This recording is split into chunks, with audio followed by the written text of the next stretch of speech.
Hello everyone, welcome to the concept factory. इस video में हम आइडियल गैस का कंसेप्ट देखेंगे।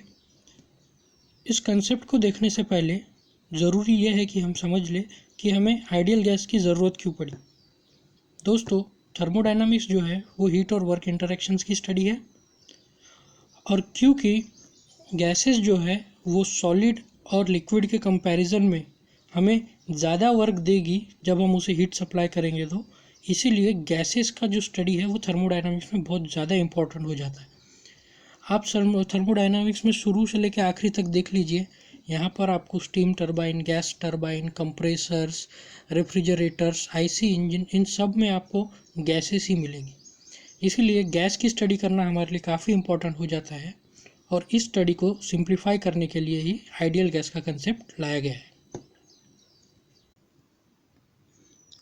इस वक्त जो आप अपनी स्क्रीन पर इक्वेशन देख रहे हैं उसे हम आइडियल गैस इक्वेशन कहते हैं। जो भी गैस इस इक्वेशन को सेटिस्फाई करेगी उसे हम आइडियल गैस कहेंगे।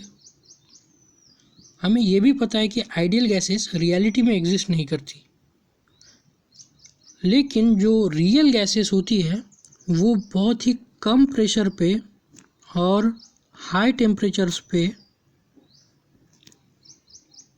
आइडियल गैस की तरह बिहेव करती है। मतलब कि P tends to zero and T tends to infinity. ये बात आप याद कर लीजिए दोस्तों, इसके ऊपर काफ़ी MCQs पूछे गए हैं कि जो आपकी रियल गैसेस है वो कब आइडियल गैस की तरह बिहेव करती है। तो उसका आंसर रहेगा at low pressures and high temperatures. अब ये इक्वेशंस को हम स्कूल टाइम से पढ़ते आ रहे हैं, तो इसमें कुछ ज़्यादा बताने वाली चीज़ें तो है नहीं। बस एक चीज़ हमेशा याद रखिएगा कि ये जो प्रेशर इसमें गिवन है ये एब्सोल्यूट प्रेशर होता है।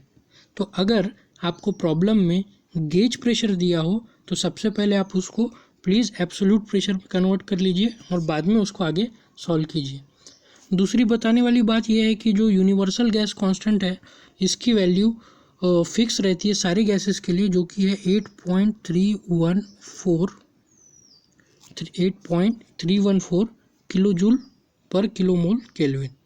और टी तो आपको पता ही है कि वो हमें केल्विन में ही पुट करना होता है।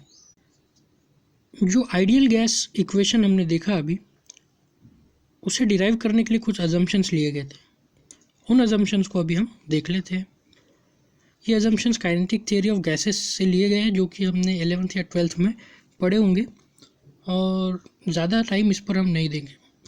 सबसे पहला तो ये है कि जो गैसेस के मॉलिक्यूल्स हैं वो एक स्ट्रेट लाइन में जाएंगे। उससे क्या होगा कि काइनेटिक एनर्जी है वो सिर्फ ट्रांसलेशनल काइनेटिक एनर्जी रहेगी, रोटेशनल काइनेटिक एनर्जी ज़ीरो रहेगी।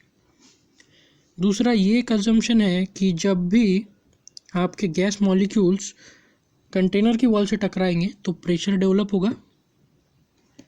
तीसरा अजम्पशन ये है कि गैस का जो टेम्परेचर होता है वो जो मॉलिक्यूल्स की एवरेज काइनेटिक एनर्जी होती है उसे डायरेक्टली प्रोपोर्शनल होता है। मतलब जितनी ज़्यादा मॉलिक्यूल्स की काइनेटिक एनर्जी रहेगी उतना ही ज़्यादा गैस का टेम्परेचर रहेगा।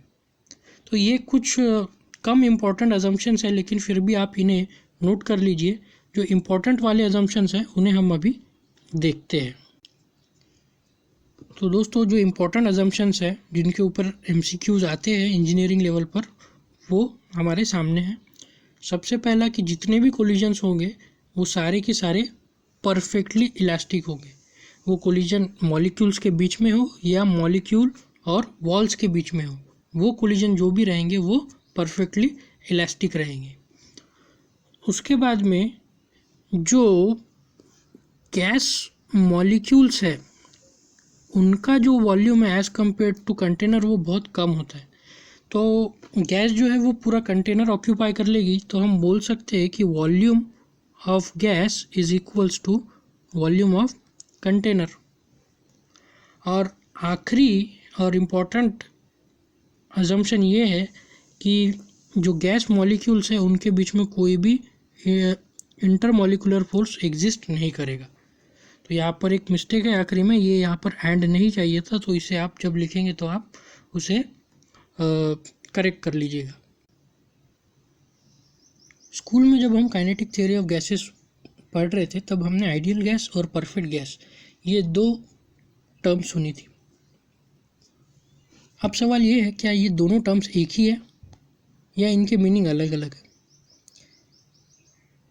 इसके ऊपर मैंने एक डिटेल्ड आर्टिकल लिखा हुआ है जिसकी लिंक डिस्क्रिप्शन में है। तो अगर आप क्यूरियस है इस टॉपिक को लेकर तो आप जाकर उस आर्टिकल को पढ़िए, और मैं आपको हाईली रिकमेंड करूँगा कि आप रीडिंग हैबिट को डेवलप करें, क्योंकि लीडर्स आर रीडर्स।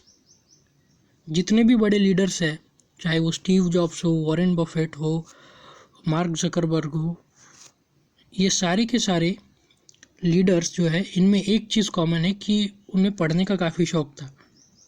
तो आप भी इस वीडियो के ख़त्म होने के बाद तुरंत जाकर उस आर्टिकल को पढ़िए, अपना नॉलेज बढ़ाइए और अपने रीडिंग हैबिट को स्टार्ट कीजिए। अब बारी आती है गैस लॉज की, जिसमें सबसे पहला है बॉयल्स लॉ। बॉयल्स लॉ ये बोलता है कि अगर टेम्परेचर कांस्टेंट हो तो एक गैस का एब्सोल्यूट प्रेशर उसके वॉल्यूम को इन्वर्सली प्रोपोर्शनल होता है। तो इसे मैं लिख सकता हूँ PV is equals to constant. इसे अगर ग्राफिकली रिप्रेजेंट करना है तो ये काफ़ी आसान है। इन्वर्सली प्रोपोर्शनल मतलब जब प्रेशर मैक्सिमम हो तो वॉल्यूम मिनिमम होगा, और जब वॉल्यूम मैक्सिमम हो तो आपका प्रेशर मिनिमम होगा। और ये जो कर्व है वो आपके बॉयल्स लॉ को रिप्रेजेंट करता है, जिस पे टेम्परेचर आपका कांस्टेंट है। अब बारी आती है चार्ल्स लॉ की। चार्ल्स ने ये कहा कि अगर गैस का प्रेशर कांस्टेंट रख दिया जाए तो गैस का वॉल्यूम उसके एब्सोल्यूट टेम्परेचर को डायरेक्टली प्रोपोर्शनल होता है। इसे अगर हम ग्राफिकली रिप्रेजेंट करना चाहे तो सॉरी, मैं यहाँ पर V और यहाँ पर T, एक छोटा सा करेक्शन। तो अगर आप इसे ध्यान से देखें तो इसे मैं लिख सकता हूँ V is equals to K times T, V is equals to constant time T। तो ये आपका फॉर्म बन जाता है y is equals to mx, which is nothing but equation of line. तो y के जगह पर v और x के जगह पर t। तो ये हमारी लाइन पासिंग थ्रू सेंटर, जिसका इक्वेशन क्या होगा, v is equals to k time t और प्रेशर इज कांस्टेंट। ये कांस्टेंट प्रेशर लाइन होगी। गैस लॉ में सबसे आखिरी और तीसरा लॉ है गे-लुसैक लॉ। गे-लुसैक ने कहा कि अगर गैस का वॉल्यूम कांस्टेंट हो तो उसका एब्सोल्यूट प्रेशर जो है वो उसके एब्सोल्यूट टेम्परेचर को डायरेक्टली प्रोपोर्शनल होता है। तो इसे वापस मैं इस फॉर्म में लिख सकता हूँ P is equals to K time T, और यहाँ पर हमें फिर से करेक्शन करना होगा, यहाँ पर T और यहाँ पर P। तो ये आपकी straight line passing through the centre, P is equals to K times T, या इसे ही हम कहेंगे कांस्टेंट वॉल्यूम लाइन। तो ये था आपके गैस लॉ, जिसमें बॉयल्स लॉ, चार्ल्स लॉ और गे-लुसैक लॉ थी। हमारे इंजीनियरिंग पॉइंट ऑफ व्यू से कुछ इम्पॉर्टेंट इक्वेशंस है जिन्हें आप लोग नोट कर लीजिए। सबसे पहला है PV इक्वल टू MRT, क्योंकि PV इक्वल टू NRT जो नंबर ऑफ मोल्स वाला इक्वेशन है उसे केमिस्ट्री में ज़्यादा यूज़ किया जाता है। इंजीनियरिंग थर्मोडायनामिक्स में PV इक्वल टू MRT वाला इक्वेशन ज़्यादा यूज़ होता है, जिसमें M जो है वो गैस का मास होता है, जिसका यूनिट होता है kg, और यहाँ पर R जो है ये डिफरेंट टर्म है। वो RU जो था वो यूनिवर्सल गैस कांस्टेंट था, ये R जो है ये स्पेसिफिक गैस कांस्टेंट। स्पेसिफिक मतलब हर अलग अलग गैस के लिए उसकी एक अलग अलग स्पेसिफिक वैल्यू होगी।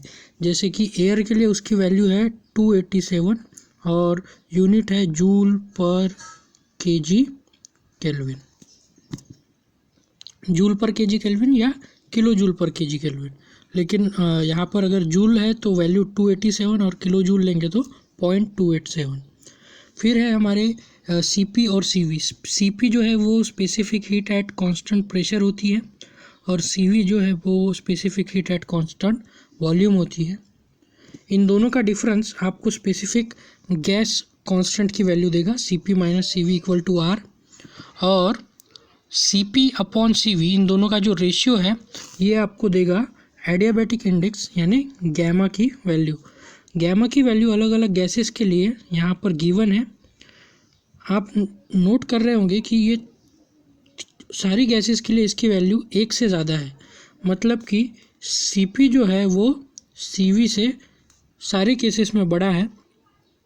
तो मेरा क्वेश्चन है आपके लिए इसी के ऊपर बेस्ड कि CP ये CV से हमेशा क्यों बड़ा होता है। मुझे पता है कि मैंने आपको स्पेसिफिक हिट्स का कंसेप्ट दिया नहीं है, लेकिन मैं आपसे एक्सपेक्ट करता हूँ कि आपको ये पता होना चाहिए, क्योंकि हमने इसे स्कूल टाइम में पढ़ा हुआ है। अगर नहीं पढ़ा है तो एक बार गूगल सर्च कर लीजिए, बहुत इजी कॉन्सेप्ट है। और आप मुझे ये बताइए कि CP ये CV से हमेशा बड़ा क्यों होता है।